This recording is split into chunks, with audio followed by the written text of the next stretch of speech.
Imagine a time before written history, before kingdoms or laws. A small Stone Age tribe huddled around a fire. Every glance, every gesture carrying hidden meaning. A hunter offers his freshly killed prey to a woman. On the surface, it's a simple gift, but in truth, it's a declaration of power, protection, and influence. Who she chooses in that moment can shape the survival of the entire tribe. In this world, sex isn't just desire, it's strategy, politics, and survival. All intertwined. Long before cities, kings, or written laws, survival depended on more than just hunting skills or brute strength. In the Stone Age, every decision carried weight, and sexual relationships were far from private or purely emotional. They were strategic tools, instruments of power and survival. Imagine a hunter returning with a freshly killed deer. To the untrained eye, it's a simple offering, but within the tribe, it's a calculated message. I can provide. I can protect. The woman's acceptance or refusal of that gift could ripple through the group, shifting alliances and influence. Even beyond the hunters, other roles carried value. Skilled toolmakers, healers, and knowledgeable navigators could use their talents to secure partners, turning personal abilities into social leverage. Desire wasn't merely a personal impulse. It was a currency exchanged for survival, protection, and social standing. Each union reflected unspoken negotiations, balancing attraction with practicality. In such harsh conditions, intimacy became entwined with survival strategy. Every choice about who to pair with had consequences that reached far beyond individual desire. It could determine access to food, safety, and even the tribe's long-term stability. Within every tribe, there was a hierarchy. Dominant hunters and leaders didn't just command respect through strength. They leveraged sexual alliances to consolidate power. Their partners were more than lovers. They were symbols of influence. By choosing a mate from a rival family or a highly skilled member of the tribe, a leader could ease tensions, secure loyalty, and even prevent conflict before it erupted. Sex, in this context, was a subtle form of diplomacy, a way to negotiate survival without words. For those lower in the hierarchy, desire still offered a ladder to influence. A clever forager or a gifted healer might gain protection, resources, or social prestige by attracting the attention of a powerful partner. The ability to secure such a connection wasn't just about beauty or passion. It was about strategy, timing, and reputation. Every glance, gesture, or shared moment could be scrutinized by the entire tribe. As alliances formed through intimacy affected everyone's safety and survival. Even subtle shifts in relationships could ignite jealousy and competition. A stolen glance or whispered conversation might spark a rivalry, challenging not only affection but the balance of power itself. In a world where one misstep could mean hunger or death, the politics of desire were a high-stakes game. The tension within these tribes wasn't limited to romantic rivalry. It was survival itself. A rejected suitor might openly challenge a rival, not solely out of jealousy, but to maintain their own standing and protect resources. Losing face in such a small community could be as dangerous as failing a hunt.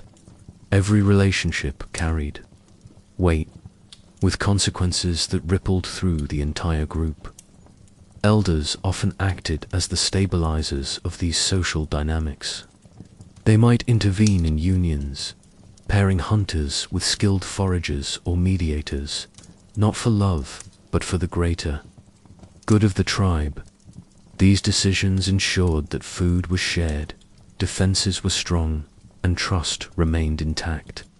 In this way, sexual relationships were tightly woven into the very fabric of survival, a social contract written in gestures, gifts, and shared moments rather than ink.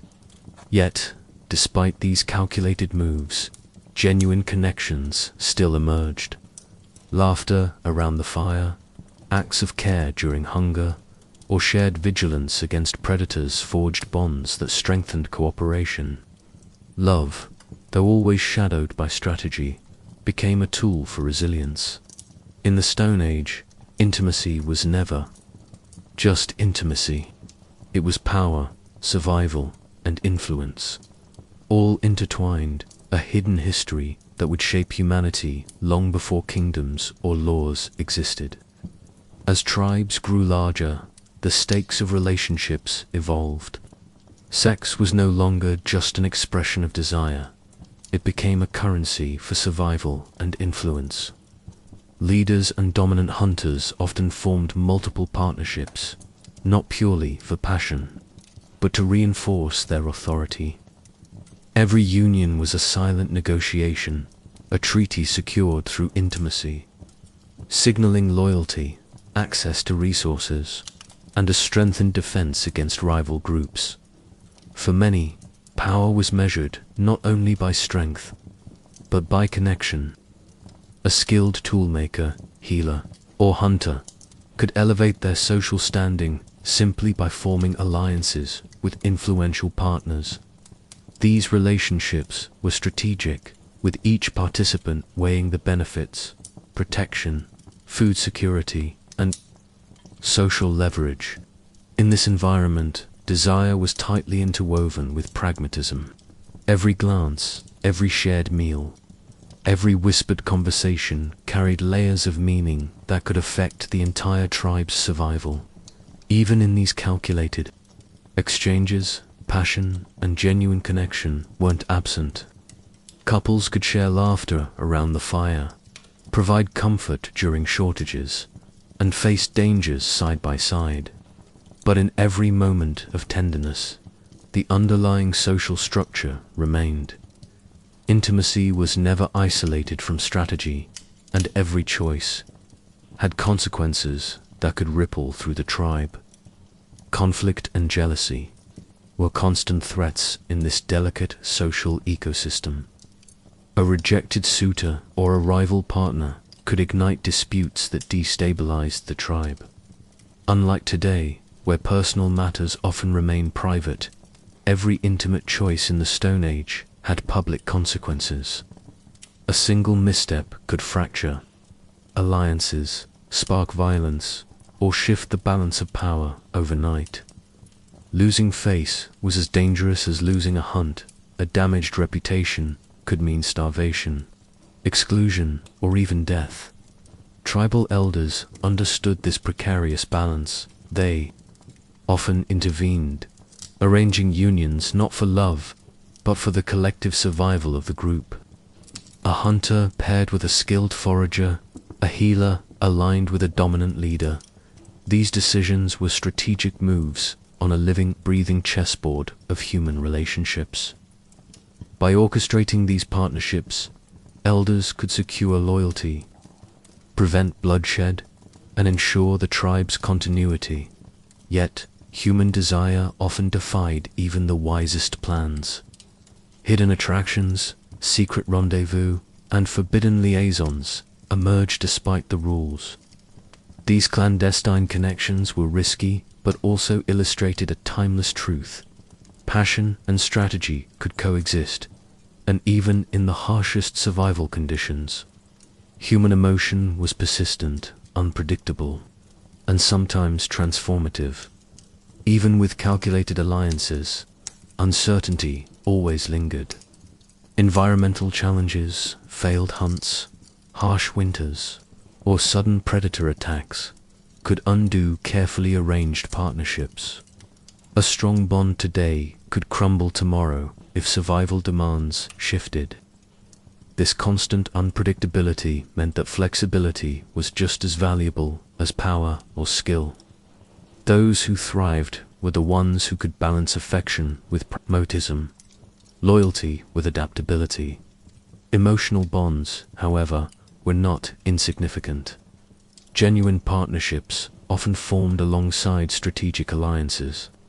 Shared laughter by the fire, cooperative hunting, or mutual protection during dangerous encounters strengthened trust and cohesion within the tribe. Love, even when subtle, was a tool that reinforced survival. These authentic connections could reduce conflict, improve collaboration, and enhance the tribe's overall resilience. Ultimately, the intertwining of desire and survival shaped the very foundations of early human society. Sex was never just sex. It was a political act, a survival strategy, and a bridge to influence and status. Every glance, every touch, and every decision carried consequences for the individual and the tribe as a whole, weaving a complex social tapestry long before written laws or formal leadership existed. As Stone Age societies grew more complex, the stakes of relationships became even higher. Sexual and emotional bonds were no longer just personal, they were central to the tribe's social fabric. Who partnered with whom could determine access to food, safety, and influence. Leaders, hunters, and skilled individuals leveraged these bonds to consolidate power, manage rivalries, and maintain balance within the group. But with this power came fragility.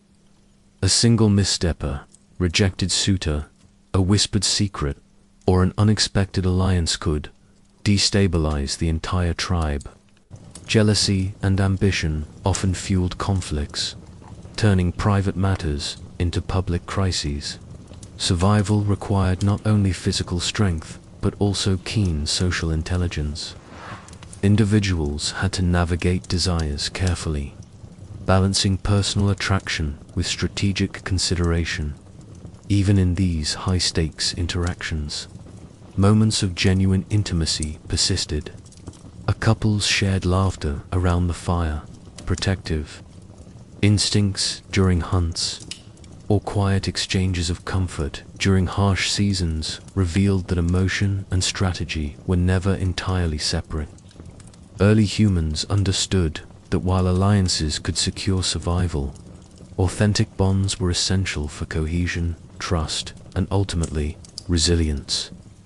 The intertwining of desire and strategy meant that secrecy often became a necessity. Forbidden liaisons, hidden partnerships, or discreet alliances were common, especially when they offered advantages in resources or protection. The risk was high. Discovery could spark jealousy, betrayal, or violent confrontations, but the reward was equally significant: strengthened influence, social leverage, or even survival for oneself and one's family. Elders and leaders played a pivotal role in mediating these dynamics. Their authority could enforce alliances that served the greater good, pairing hunters with skilled gatherers, or connecting families to stabilize resources. Sometimes these arranged unions lacked overt passion, but they reinforced the tribe's cohesion and minimized destructive rivalries. Social intelligence became as vital as hunting skill or physical strength. Understanding motivations, observing interactions, and anticipating rival moves could mean the difference between thriving and perishing at the same time. Genuine affection and desire never fully disappeared. When bonds formed from attraction rather than strategy, they brought emotional stability to the tribe. Partners who trusted one another could work in synchrony, hunting together, protecting the young, or sharing vital knowledge that even in a world dominated by survival, the human heart shaped cooperation and resilience. Even the strongest alliances were fragile. A sudden death, a failed hunt, or the arrival of a more skilled hunter could unravel carefully constructed bonds overnight. Survival demanded adaptability, and those who navigated desire and power most skillfully often held the advantage. Reputation mattered immensely. Losing respect or trust could cost not just romantic partners, but access to food, shelter, and protection. Every glance, every whispered conversation, and every gesture carried weight. Despite the strategic nature of these relationships, moments of genuine human connection persisted. Laughter by the fire, shared triumphs during hunts, and the simple act of comforting one another amid hardship reinforced the social fabric. Desire and affection, though sometimes entwined with politics, also built resilience, fostering cooperation in a harsh and unpredictable world. Ultimately, the Stone Age was a crucible where love, power, and survival coexisted. Sex was never purely about intimacy. It was a tool, a strategy, and a bond that shaped society. Those who understood its subtle influence could secure survival, elevate their status, and even shape the destiny of their tribe.